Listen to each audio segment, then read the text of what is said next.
This episode from the life of Sherlock Holmes will be transmitted to our men and women overseas by shortwave and through the worldwide facilities of the Armed Forces Radio Service. Petri Wine brings you Basil Rathbone and Nigel Bruce in the new adventures of Sherlock Holmes.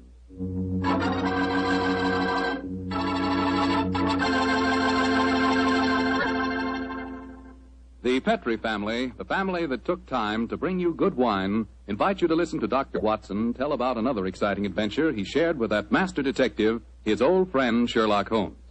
And say, I want to tell you about a little present I've got for you. A present, and it's free. It's a swell recipe calendar printed in full color, and it's good for 2 years, 1945 and 46. But best of all, this calendar not only gives you the dates, it gives you loads of swell recipes and ideas for cooking with Petri wine. Want to know how to make spare ribs that are out of this world? You want to learn a new way to fix liver and onions, a swell way to make soup more delicious than ever.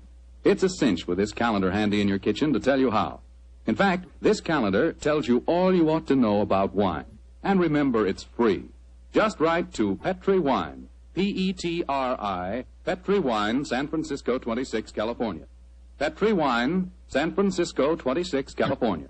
We'll send you your swell recipe calendar immediately.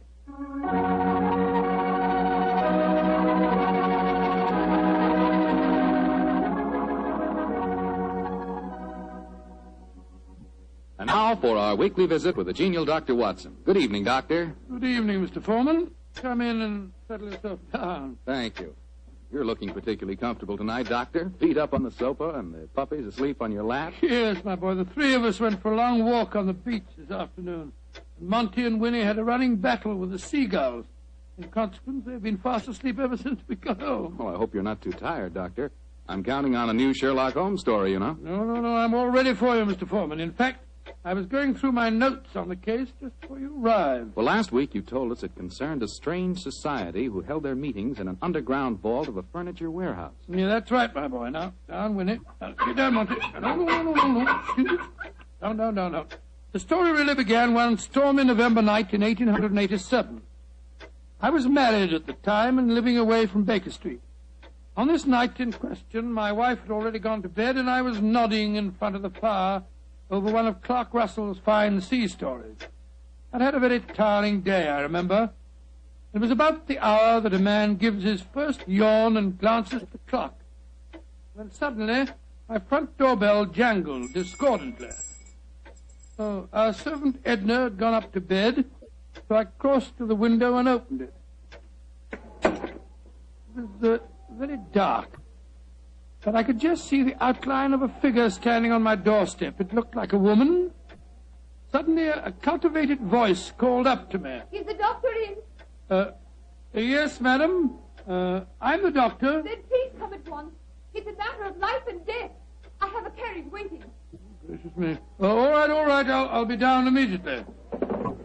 I closed the window, scribbled a note to my wife, grabbed my coat and hat and my bag, and a few minutes later I stepped out of the front door and closed it behind me. The carriage was standing at the curb, but I couldn't see any trace of the lady who'd called me. The only person in sight was an old and repulsive-looking beggar woman, dressed in rags and tatters. After a moment of bewilderment, I spoke. My good woman, did you see a lady leave here a moment ago? No, Doctor, she didn't leave. She's still waiting for you. Forgive me, madam, but clothes of yours, I thought you were a beggar woman. There isn't any time to discuss that now. Please get in this carriage. But where's the driver? I'm going to drive. Please get in. Very well. It's only business. Are you sure that you can handle those horses, madam? Of course I can. Well, I wish you'd tell me the way you're driving, ma'am. Please don't ask me any more questions, Doctor. You'll find out soon enough.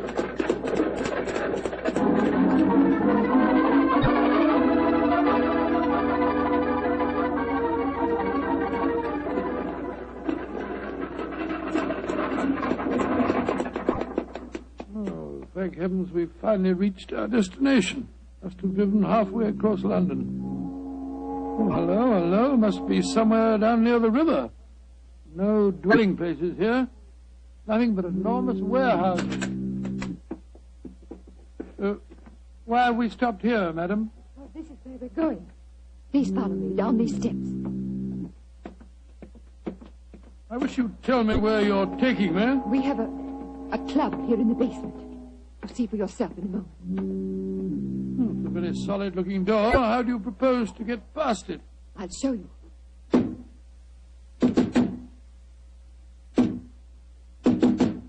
Lord, it must be a very secret club of yours, madam. It is, Doctor. Who knocks? Number 7. Give the password. To the lanterns. You may enter.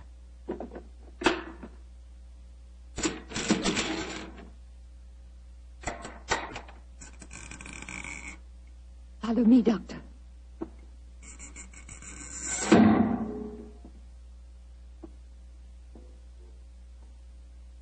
Madam, I do wish you'd tell me where you're taking me.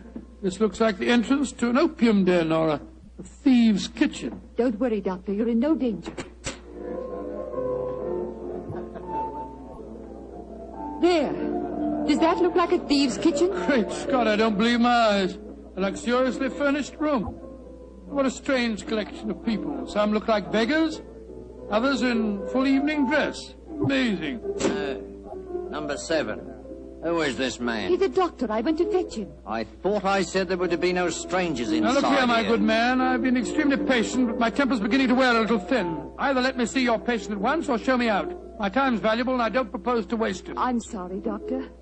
Where is Julian? He's in the back room. And if you know what's good for you, Doctor, whatever you call yourself, you'll forget everything you see in here. Stop threatening me, sir. I'm not in the least interested in your blasted club. Just take me to the patient.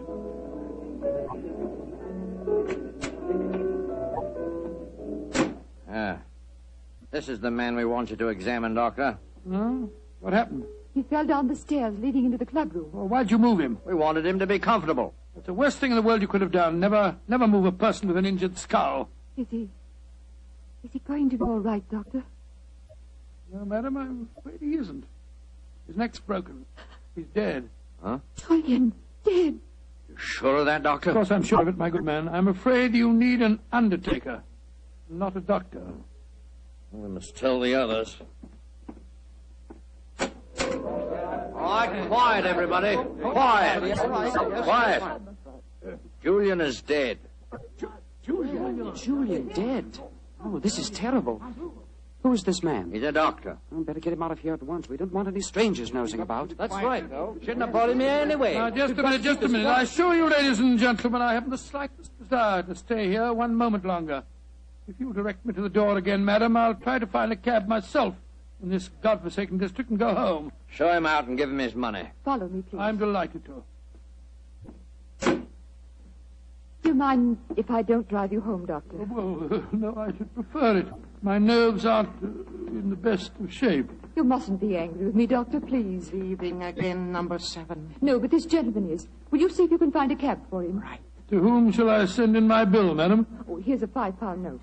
That should cover your time and trouble, shouldn't it? No. It's far too much, madam. No, Doctor, it's late at night and it hasn't been a very pleasant case for you. Please take it. Oh, it's very kind of you, very generous indeed. But by the way, how did you happen to come to me in the first place? I was driving about looking for a doctor and a policeman directed me to your house. Oh, I see. I have found a cab for you. Thank you, my man, thank you. Oh, Doctor, may I come round in the morning for a death certificate? Of course. You remember my address? Yes, but I don't know your name. Watson. Dr. Watson. Dr. Watson? Not the Dr. Watson who's associated with Sherlock Holmes. Oh, right, madam, I'm flattered that you know of me. Good night, Doctor. And please forget about everything you've seen here tonight.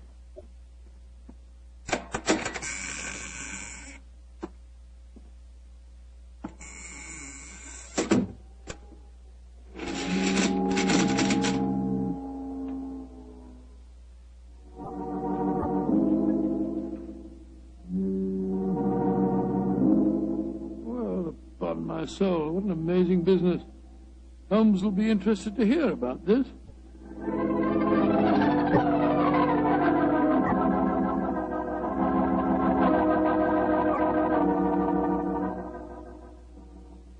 And And that's the way it was, Holmes. One of the most curious adventures I ever had without you. Very interesting, Watson. You say this underground cellar was luxuriously furnished. Yes, and the people there were an amazing mixture. Some were in rags and some in evening dress. Huh, like the nursery rhyme, eh? Some in rags and some in tags and some in velvet gowns. Exactly. Even the feeling that I was taking part in a story out of the Arabian Nights. I must say, though, I was pretty angry at the time. However, after a good night's rest, I feel quite differently this morning. I thought I'd just drop round and tell you all about it. I'm glad you did, my dear fellow. It would be interesting to see if any repercussions of your strange adventure reach us. Oh, I doubt it. The woman seemed frightened to death when I mentioned your name. We shall see. Meanwhile, I'm expecting a client. You're not too busy. Perhaps you can stay. No, I'd like to very much. Who is it, you know? This telegram will tell you much more than I can. Arrived an hour ago. Let's have a look. Be at your lodgings this morning to discuss our problem. Signed AMS. Pretty high-handed message. Be at your lodgings. Oh, please. What do you suppose AMS stands for? I was just toying with that problem when you arrived. Would it be the American Medical School? No, there's no such body. It's the American Medical Association. Oh, yes, of The course. imperious tone of the message inclines me to believe that the A stands for amateur. Very possibly. Amateur Masker Society. Or the amateur murderers. That would be a nice thought, wouldn't it? That is their representative now, no doubt, to save us further guesswork. Holmes, it looks like the same carriage that I drove in last night. The girl standing on your doorstep, dressed in the height of fashion. Mrs. Hudson's letting her in. Splendid. It seems that we have not heard the end of your adventure. Go and meet the lady at the top of the stairs, will you, old chap, and save Mrs. Hudson's legs. Right you are, Holmes. Thank you, Mrs. Hudson, thank you. All right, come in, madam. Want to come in? Thank you, Dr. Watson. Mr. Sherlock Holmes, At your service, madam. Won't you sit down? I'm Lady Dorothy Brownlee. It's your voice. You're the lady who fetched me last night, dressed up as a beggar woman. Yes, I am, Dr. Watson. Forgive me for being so mysterious at the time. Doubtless you have come to consult me regarding last night's unfortunate accident at the Amateur Mendicant Society. How did you know what the initials stood for, Mr. Holmes? Well, after hearing Dr. Watson's story of last night's happenings, the connotation seemed obvious. Am I right? Perfectly. Last night, when Dr. Watson told us Julian was dead, we thought it was an accident. And now you think it is murder, eh? Lady Bromley, if you expect my help, there must be no more mystery. Just what is this Amateur Mendicant Society? I'm afraid it'll be a little hard for you to understand our motives. We're a group of people, rather wealthy people, I suppose, who find pleasure in deliberately leading a seamy life disguised as beggars. We use the basement that you were in last night, Doctor, as our headquarters. We keep our beggars clothed there and change out of them before we go home. Oh, what a fantastic idea. What a futile, worthless way of spending your leisure time, Lady Bromley. I suppose it must seem so, Mr. Holmes. But we're curious to learn how the other half lives. And of course, there's a certain thrill in rubbing shoulders with the police. At least we do some good. Indeed. I should be interested to learn how. All the money we make as beggars we give to charity. Oh, do you really? And you feel that this gesture on your part absolves you from any responsibility to the real beggars whose livelihood you're impairing? I hadn't thought of it just like that. No. Then I suppose you won't want to help us. Oh, that's quite another matter, madam. As a professional detective, I cannot afford to be a moralist. Yes, I will investigate this case for you, though I warn you my fee will be an extremely high one. Money isn't important, Mr. Holmes, as long as we can solve Julian's death without bringing the police into the case. Lady Brownlee, who is the dead man? The man you refer to as Julian? Julian Trevor, the poet. He was the one who started our society. Yes, I think I've read some of his work. Decadent. Distinctly decadent. Well, what makes you think that he was murdered, Lady Browner? Well, after you left last night, Dr. Watson, there was a terrible scene. You remember Sidney Holt? Oh, was he the big fellow who was so unpleasant to him? Yes, that's the one. Oh, do I remember him? He said that he saw Lord Cecil deliberately trip Julian as he came to the head of the staircase. Oh, Lord Cecil being... Lord Cecil Deerenforth, son of the Earl of Meersham. Oh, yes. There was a bitter argument. Cecil accused Sidney of doing the same thing. Then they had a dreadful fight. It ended up with Cecil threatening to go to the police. So that's when we decided to send a telegram to you, Mr. Holmes. Oh, yes, I see. So the proof of murder depends on such flimsy evidence as to whether the dead man fell or, well, should we say, was pushed? what it seems like. Mr. Holmes, even though you don't approve, please help us, won't you? Yes, Lady Brownlee, I will. Then you come back with me now to our headquarters? I shall join you within the hour. In the meantime, my old friend Dr. Watson can go with you. But Holmes, what can I do without you? You know my methods, old chap. Act accordingly. Very well, Mr. Holmes. But you promise you'll be there. I promise you that I will be there, madam. Thank you so much, Mr. Holmes. We'll be expecting you. Come on, Doctor. Well, I'll just get my hat and coat. Holmes, what are you up to? Go with her and ask no more questions. I shall join you within the hour. Holmes, there's a glint in your eye. I don't think you believe the story. Of course I don't, Watson. Well, then what? Then go with her, old fellow, and keep your wits about you. The game's afoot.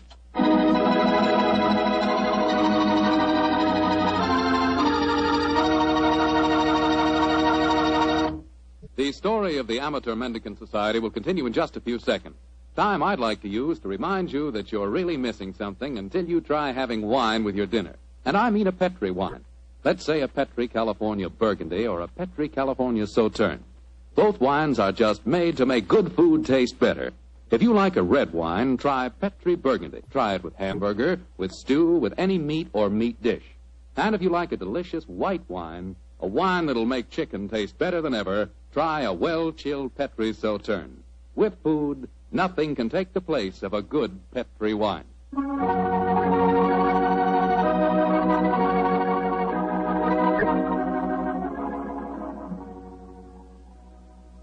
And now back to tonight's new Sherlock Holmes adventure.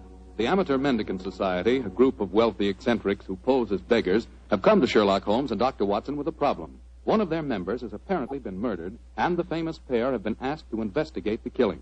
As we rejoin our story, Dr. Watson, still awaiting the arrival of the great detective, is cross-questioning three of the members at the headquarters of this unusual society.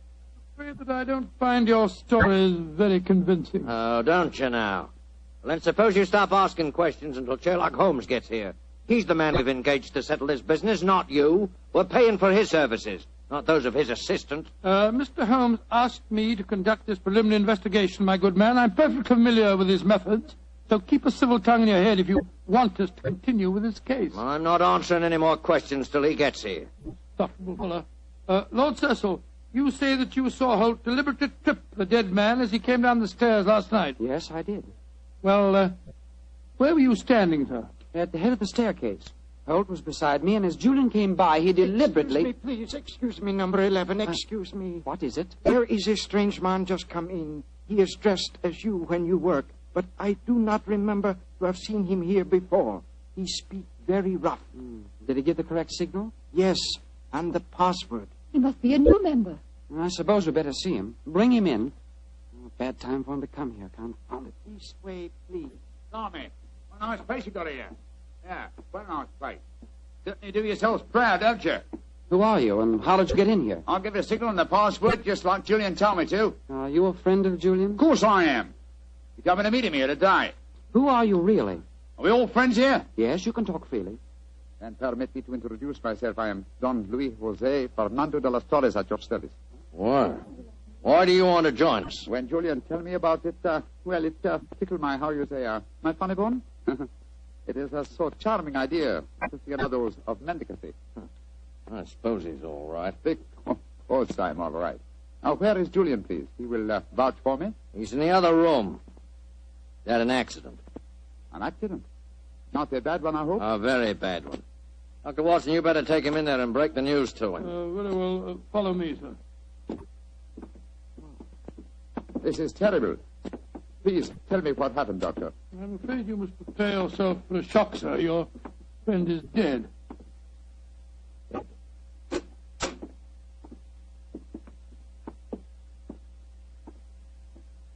His neck was broken last night in some brawl. Yes, except that I do believe it was an accident, Watson. Holmes! Quiet, quiet. But not quietly enough, Mr. Sherlock Holmes. Come on, come back to the others and let all take a look at you. Come on, get moving, both of you. This isn't a pop gun in my hands. Sorry, Holmes, I gave the whole thing away. That's all right, old chap. Oh, Cecil, Dorothy, come here. I want you to take a look at the great Sherlock Holmes. Walked into our trap just like any stupid policeman. I know why you had to dress up to do it, though, Mr. Holmes. We were waiting for you here anyway, you know. Oh, I was well aware of that, Mr. Holt. You see, I knew I was walking into a trap. How did you know that, Mr. Holmes? Lady Brownlee, the story you brought to us today was so obviously a false one. just as there is no amateur mendicant society. Who are they, Holmes? Go ahead, Mr. Holmes, tell him. Let's see how much you really do know. Yes, Go ahead. Why should I tell you what you already know? Go on, talk if you know what's good for you. Oh, you're so persuasive, aren't you, Mr. Holt? Very well. Undoubtedly, Julian Trevor's death last night was an accident. You fetched a doctor, Lady Brownlee, a very natural move, and later discovered that the doctor in question was the old friend of Sherlock Holmes. You were all afraid that I would become interested in your unusual society, and so you invented that very thin story about the accident being a murder. You wanted to lure me here so that I could be disposed of, and you could all continue your nefarious works without hindrance. Well, now aren't we clever? What is our nefarious work, may I ask? Your password gave me a clue to the lanterns. Prior to the French revolutionists. They strung the aristocrats up on the lampposts. Then again, the combination of curious costumes and a luxurious establishment in a low-class area posed another question. What political belief provides a common meeting ground for misguided aristocrats and dangerous commoners? And how did you answer that question? Oh, very simple, my dear sir. One word. Nihilism. Its doctrine of assassination and overthrow of government would find every chance of being put into practice by all of you at the forthcoming Jubilee celebrations to be held here in London. And also would account for your beggar's clothes. A beggar would have greater freedom of movement in a crowd than an ordinary person. You're a clever man, Mr. Holmes. Too bad you'll have to die. I'll get the rope. What are you going to do with him? Do? Give him a first-hand taste of nihilism, of course. He can't live. They know too much. You can't possibly do this, you know. The police will track us here. By the time the police get here, you and your friend Holmes will be blown to kingdom come. Here's the rope, Sidney. Oh, right. Hands together, Mr. Holmes. That's it. Ah! Oh, mind that bandaged wrist of mine, will you? It's confoundedly sore. Oh, isn't that a shame now? Is this any better?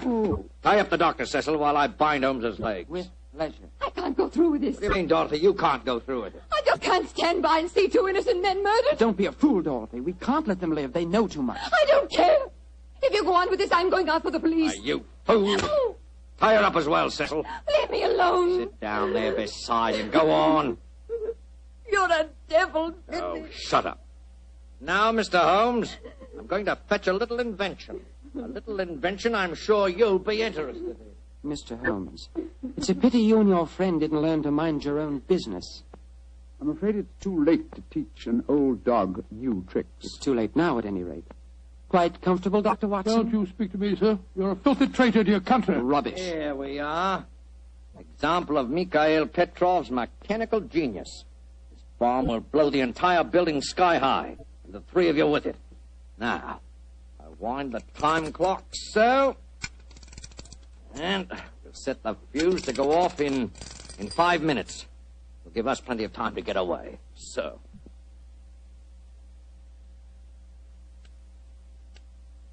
Come on, Sidney, let's get out of here. Right. Charming picture. Three of you bound hand and foot sitting beside each other on the sofa. Well, ta-da, Dorothy. Think of our cause during the 5 minutes. And as for you, Mr. Holmes, and your friend, good riddance to bad rubbish.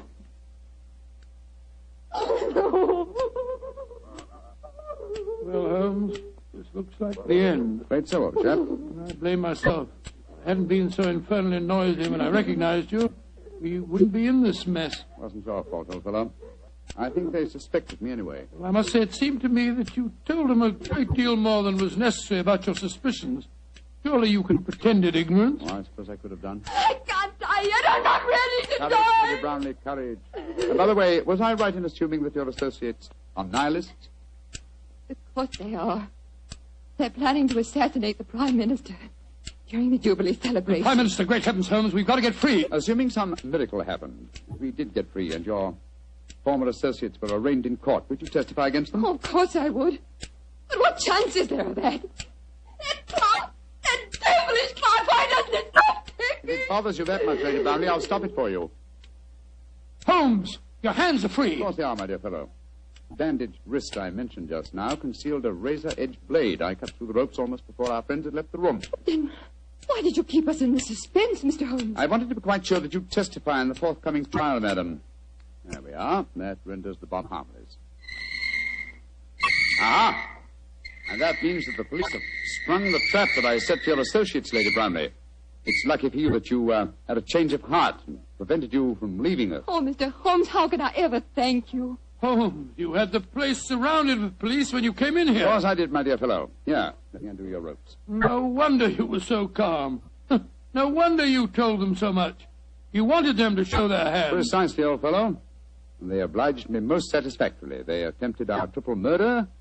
They are self-confessed anarchists, and with the evidence of Lady Brownlee, I'm sure that we can put them where they all belong. Considering it barely noon, I think you'll agree, Watson, that is a very comprehensive morning's work.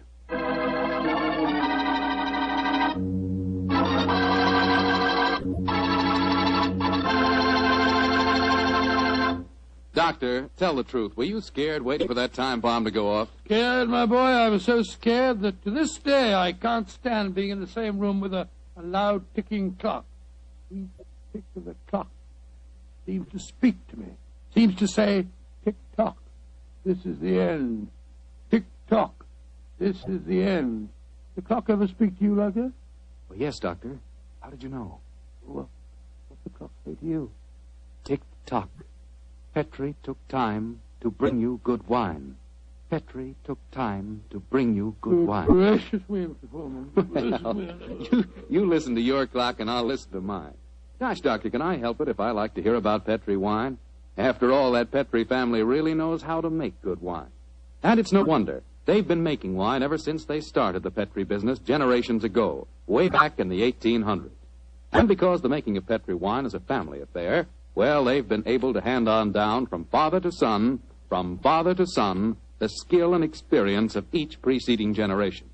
So naturally, when it comes to turning luscious, sun-ripened grapes into fragrant, delicious wine, well, you just can't beat the Petri family, because Petri took time to bring you good wine.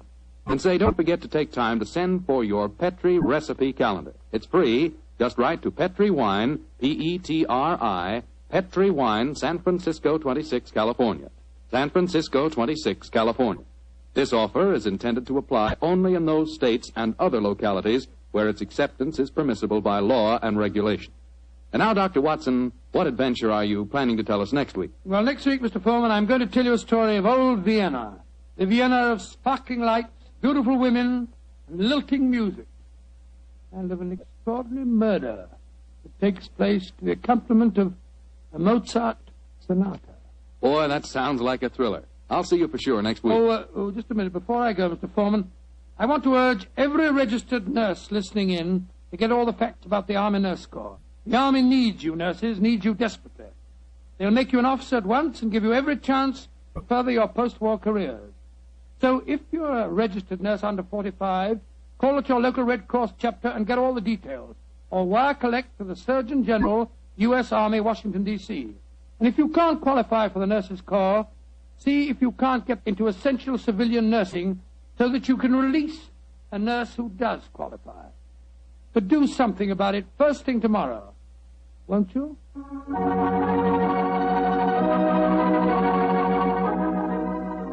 Tonight's Sherlock Holmes adventure is written by Dennis Green and Anthony Boucher and is based on an incident in the Sir Arthur Conan Doyle story, The 5 Orange Pips. Mr. Rathbone appears through the courtesy of Metro-Goldwyn-Mayer and Mr. Bruce through the courtesy of Universal Pictures, where they are now starring in the Sherlock Holmes series. The Petri Wine Company of San Francisco, California, invites you to tune in again next week, same time, same station. Meanwhile, don't forget to take advantage of our offer of a free recipe calendar. Oh, the Petri family took the time to bring you such good wine. So when you eat and when you cook, remember Petri wine. To make good food taste better, remember... Petri